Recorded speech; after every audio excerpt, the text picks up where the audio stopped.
So if you're looking to hire SaaS sales talent, but don't have the time to source candidates or screen candidates, or you're frustrated with some bad hires, or you're getting a lot of applicants that are coming in, but they're not the right fit, then HireDNA is the solution for you.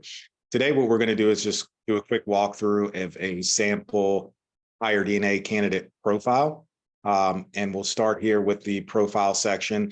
This is what would be delivered to you once we've gone through an intake process. We've digitized and thoroughly understood your ideal candidate profile and hiring criteria, put that insight or data information into HireDNA, and then our matching algorithm goes out and identifies candidates who are a potential fit. They then go through a customized data-driven screening process to validate not only their compatibility and skill sets are a match, but also their interest in the opportunity and interest in moving forward with an interview. So here, what we're looking at today is a profile. So at the top here, you're going to see how that candidate matched your ideal candidate profile. And the three categories we look at are their match to the role, fit to your culture, and also fit to the background and selling experience that we want, and then provide that overall match score. Drilling down into that, we'll give insight into their years of SaaS sales experience, as well as their years in full sales cycle experience, previous roles they've held.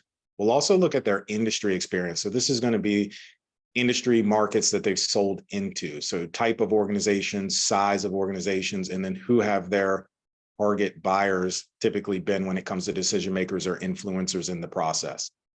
We'll also look at their recent sales experience, so average deal size and sales cycle, types of SaaS products and platforms they've sold, sales methodologies that they've been formally trained on and utilized within the sales process, as well as tech stack experience, so CRM, data intelligence tools, prospecting tools that they use to aid the sales process. We'll also look at their quota attainment history, and generally we're looking at the past 3 years, what their target has been and percent of goal achieved. And then we want to understand what's important to them. What does an ideal role look like for them? How much time are they willing to spend prospecting, hunting in that role for net new business or new logos? And then preferred selling environment. What type of organization do they want to work in as far as size, work environment, management style, personality trait that's best suited for that type of environment? That all goes into our consideration. The criteria that's highlighted in green are areas that match the ideal profile. And again, it's scoring of that up top here.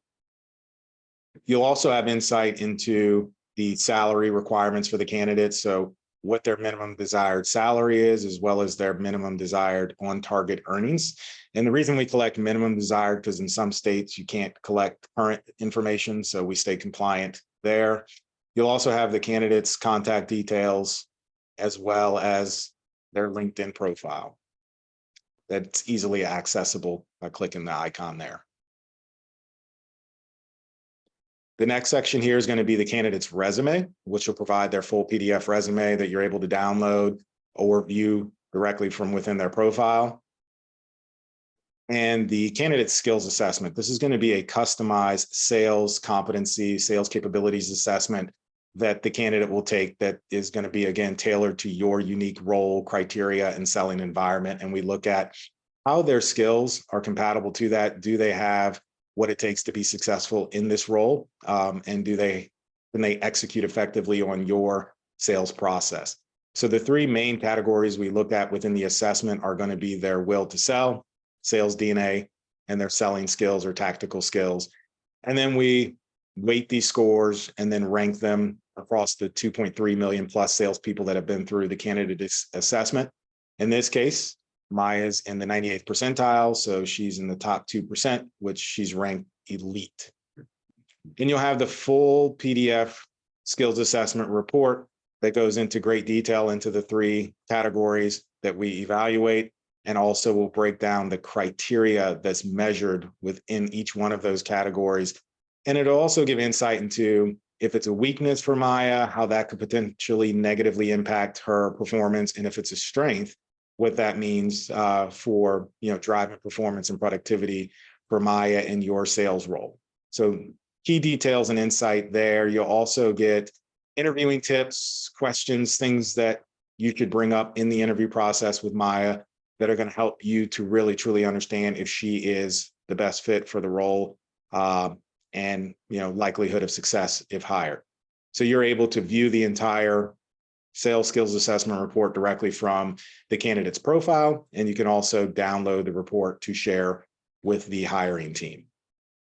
And lastly, here you're going to have the phone screen section. This is going to be the phone screen that we conduct with Maya prior to presenting her for the role. This is going to be done by our sales development team. These are going to be experienced sales professionals, not junior recruiters, who go through the process of validating not only Maya's background experience and interest in the role, but overall fit in ensuring that she's ready to pursue the process and is interested in moving forward with the role. So these are all customizable based on what areas you're interested in or would like us to look for with our recommendations as well. So we'll customize the categories we rank, and then we include our notes.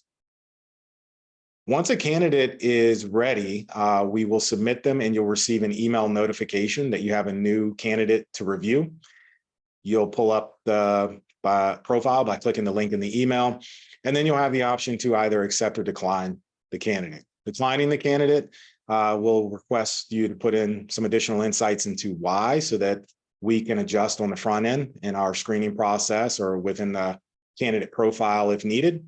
And if you accept the candidate, that moves them to a short list, notifies our team, and we'll schedule the interview for your hiring team.